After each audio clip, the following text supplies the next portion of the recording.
Hi, welcome to the USU Soccer Show. I'm your host, Hillary Kennedy. It's definitely summer, and that means the USU Soccer National Championship Series is underway. In fact, later this month, Nationals will take place in Tulsa, Oklahoma. Nationals are where the top talent in the country comes together to see who will be crowned champion. You can get the latest updates from our website, championships.ususoccer.org.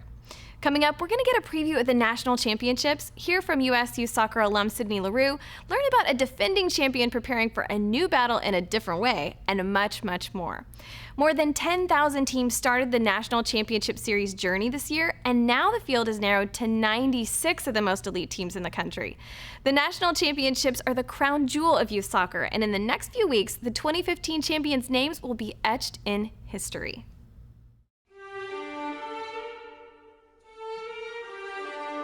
Rise and shine. 6 a.m. and your hand can't make it to the alarm clock before the voices in your head start telling you that it's too early, too dark, and too cold to get out of bed. Aching muscles lie still in rebellion, pretending not to hear your brain commanding them to move.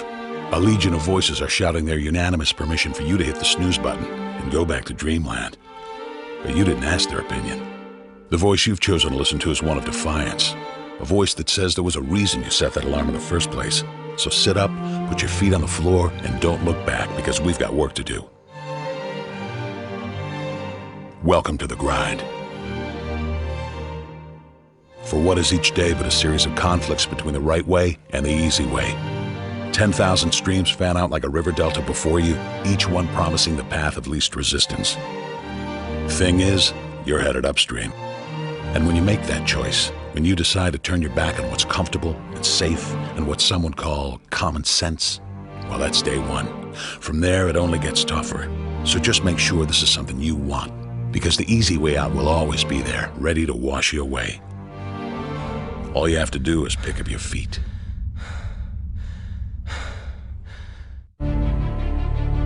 But you aren't going to, are you? With each step comes the decision to take another. You're on your way now, but this is no time to dwell on how far you've come. You're in a fight against an opponent you can't see, but oh, you can feel him on your heels, can't you? Feel him breathing down your neck. You know what that is? That's you. Your fears, your doubts, and insecurities all lined up like a firing squad, ready to shoot you out of the sky. But don't lose heart. While they're not easily defeated, they are far from invincible. Remember, this is the grind, the battle royale between you and your mind, your body, and the devil on your shoulder who's telling you that this is just a game. This is just a waste of time. Your opponents are stronger than you. Drown out the voice of uncertainty with the sound of your own heartbeat. Burn away your self-doubt with a fire lit beneath you. Remember what we're fighting for, and never forget that momentum is a cruel mistress. She can turn on a dime with the smallest mistake. She is ever searching for the weak place in your armor, that one tiny thing you forgot to prepare for. So as long as the devil is hiding the details, the question remains, is that all you got? Are you sure? And when the answer is yes, when you've done all you can to prepare yourself for battle, then it's time to go forth and boldly face your enemy, the enemy within. Only now you must take that fight into the open, into hostile territory. You're a lion in a field of lions, all hunting the same elusive prey with a desperate starvation that says victory is the only thing that can keep you alive. So believe that voice that says you can run a little faster, and you can throw a little harder, and that for you, the laws of physics are merely a suggestion.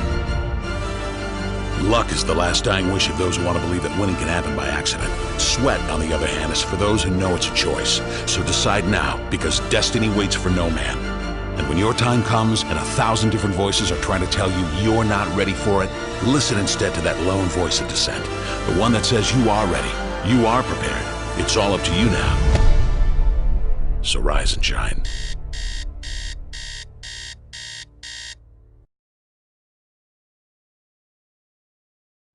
Make sure to check out championships.ususoccer.org, where we'll have daily stories, photos, and videos each day. If you can't wait until the end of the day, follow us on Facebook, Instagram, or Twitter, where there will be constant updates.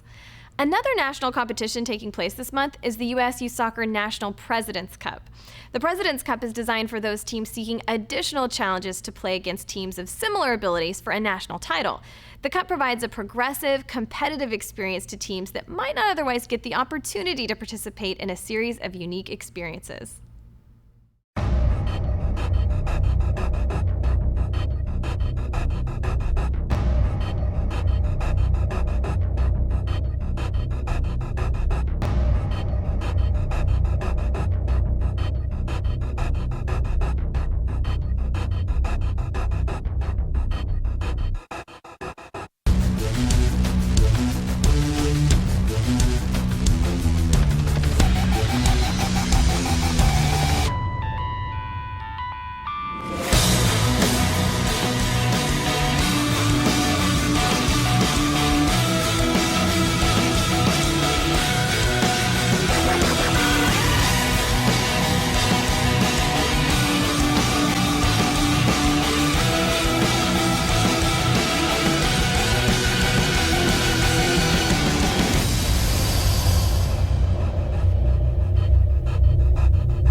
Last year at the USU Soccer National President's Cup, a U.S. Army captain and soccer dad who had been overseas decided to take the tournament as his opportunity to surprise his daughter with a homecoming visit. Let's check it out. The last time I saw my daughter was September of 2013. I feel completely anxious with stomach full of butterflies right now. To go see her, yeah, it's been so long, I can't wait. Good. Okay, let's get a picture of these two people right at the end. Yeah.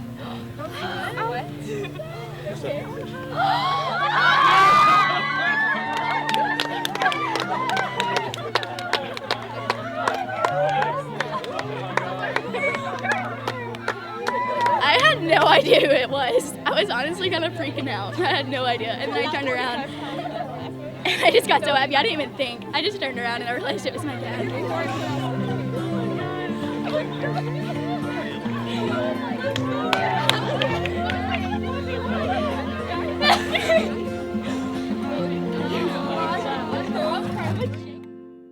Keep up with all that's happening with the President's Cup on ususoccer.org or following USYS Cup on Twitter. This summer is full of fun and challenging competition all around the country. We heard about one state association that was bringing soccer programs from across their state together for one day of summer fun, family, fitness, and friendship.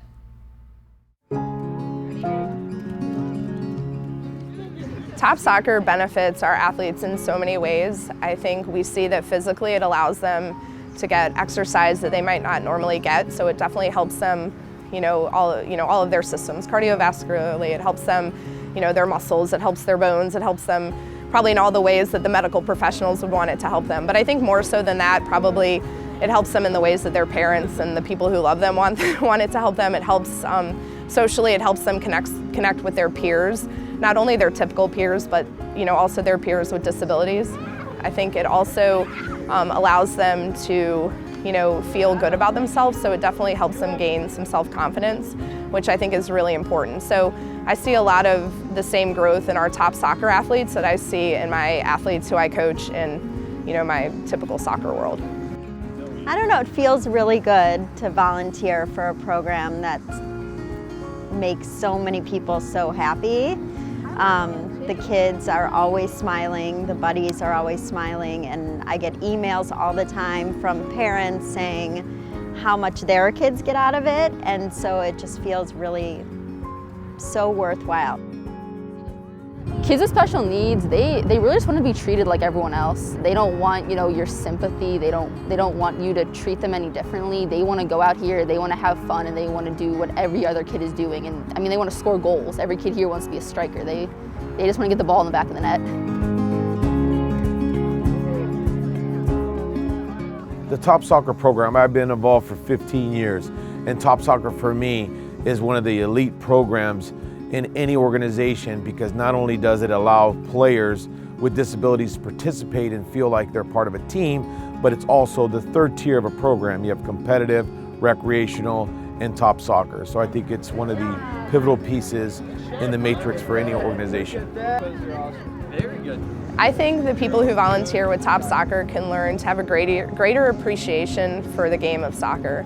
I know that often we are in such a competitive soccer world that I think sometimes we forget to realize how fortunate we are to play or coach the beautiful game.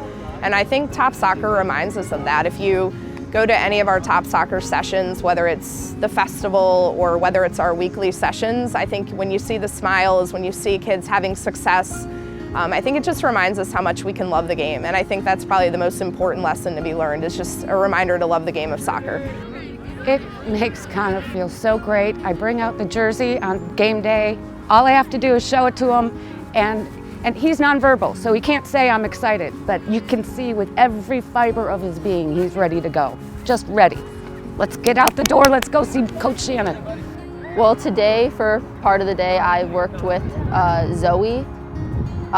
She's 5 years old and just a ball of energy. I mean, she just keeps on moving.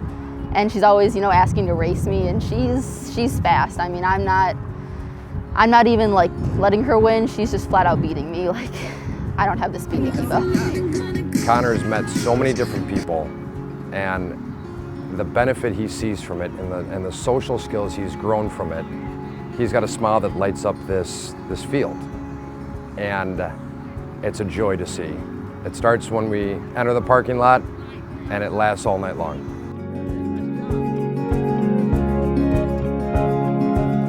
The best part of being a buddy is getting to give them high fives, just because the smile on their face is just humongous, and it really just brightens up your day to know that they're having like the greatest time out there.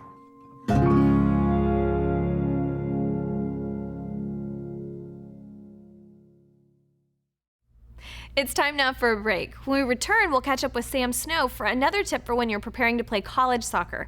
Hear about a soccer camp in Kansas celebrating the Women's World Cup, and catch a clip that is just for kicks. All this and more when we return to the U.S. Youth Soccer Show.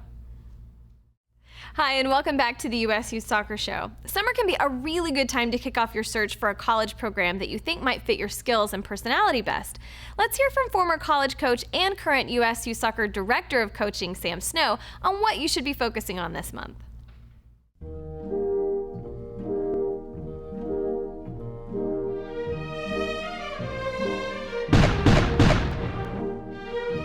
Soon, most high school students will begin the process of course selection for the next academic year. Take time now to sit down with your high school counselor to determine the following.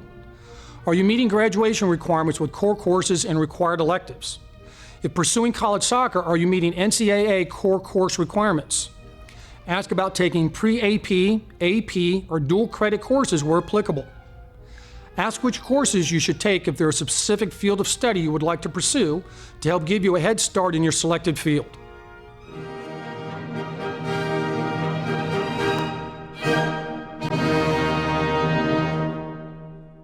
There are crazy stunts all over the internet, and oftentimes we're sent crazy clips involving soccer in some sort of fashion, which made us think we should be sharing them with you. So we're introducing a new segment to the show that is just for kicks.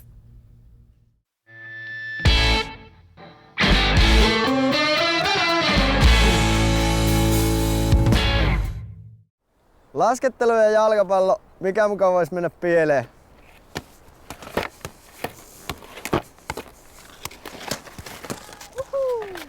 We did it, yeah!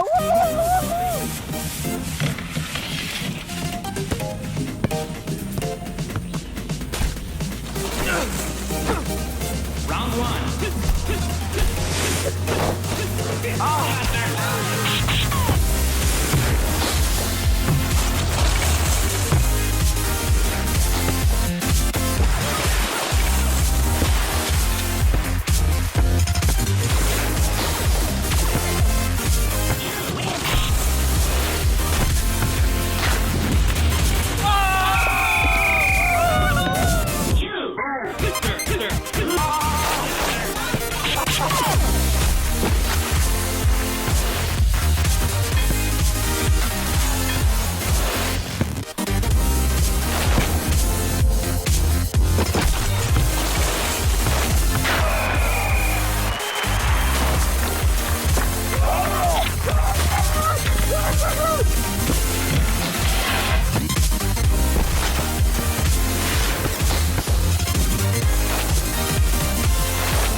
With the Women's World Cup in full swing, we found a soccer camp in Kansas that's celebrating women's soccer by giving young girls the opportunity to train with the pros with lots of fun and no boys allowed. Well, except maybe a few KC Sporting players, of course.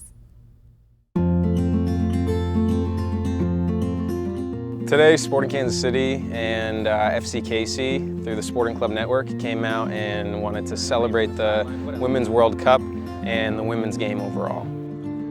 I believe that it is important to give back to our youth players because it gives them something to look up to, something to strive for. When I was their age, there wasn't a professional team for women, and not until I was back in college was that a possibility. And so I think just keeping that dream alive and telling them, yes, you can, I think is a very important message, whether it be through soccer or the professional world or any other way. I just think starting them young and letting them know that there are capabilities that they maybe haven't even thought of that are very possible. Today was unique because we wanted to choose the anniversary that Title IX was put into effect. Obviously, there were a lot of implications behind Title IX, but most importantly, I think it's helped a lot of women gain scholarships and equal opportunity to play athletics collegiately and even in high school as well. And so being able to celebrate the women's game on a day that was very important to women's sport, I think was only made sense for us to hold a clinic on this day. I was fortunate to grow up in a soccer-oriented community, and without the community I grew up in Davis, California, I wouldn't be where I am today. So to be able to just give an ounce back means a lot to me, and means a lot to all the players that I play with. I hope the young girls take away a lot of positive energy and the chance to experience something special. Again, it's really cool to see Sporting KC and FCKC come together and do a clinic. Both the professional teams represented on one field today. So for the little girls to experience that for the first time, come away with learning maybe a new tidbit or a new fact or a new move, and then have that little extra energy next time they go out onto the field that maybe they met an idol or someone that they can aspire to be. I think to get to the professional level, there has to be a lot of behind-the-scenes work. People talk about getting on a team now that I'm 28 years old, but I think what they don't realize is it started 10 years ago with extra trainings and extra fitness and extra ball work. So I think having the discipline to do things on your own and do extra that maybe you don't think other people are doing would probably be the biggest key. I'm a big believer that if you can get as many kids to fall in love with the game as possible, then the game's only going to grow that much faster in this country. And it's only going to help us compete for World Cups and eventually get kids that we were training out here winning championships and enjoying the game and passing that love on to their kids. My favorite is Lauren Holiday because she's creative and I like the way she can muscle people off the ball and make all the plays happen. The game is the perfect teacher for life in every way you can possibly think. I mean, everything from learning the ups and downs behind winning and losing, learning teamwork, learning what hard work can produce results. You could talk for days about how many lessons the game itself can teach. So obviously, besides being arguably one of the most fun things in the world, I think soccer is beautiful because it really can give a lot of perspective and meaning to a lot of people's lives. Well, that's our show for this month. Thanks again for watching. If you have a story you want to see on the show, send us an email at theshow@ususoccer.org. Good luck to all of the teams involved in the National Championships and the National President's Cup. And don't forget, you can follow all the action for the National Championships, including live streamed games at championships.ususoccer.org. To watch this and previous shows, be sure to check out our YouTube page at youtube.com/USUsoccer. I'm Hillary Kennedy, and until next time, get out and get in the game.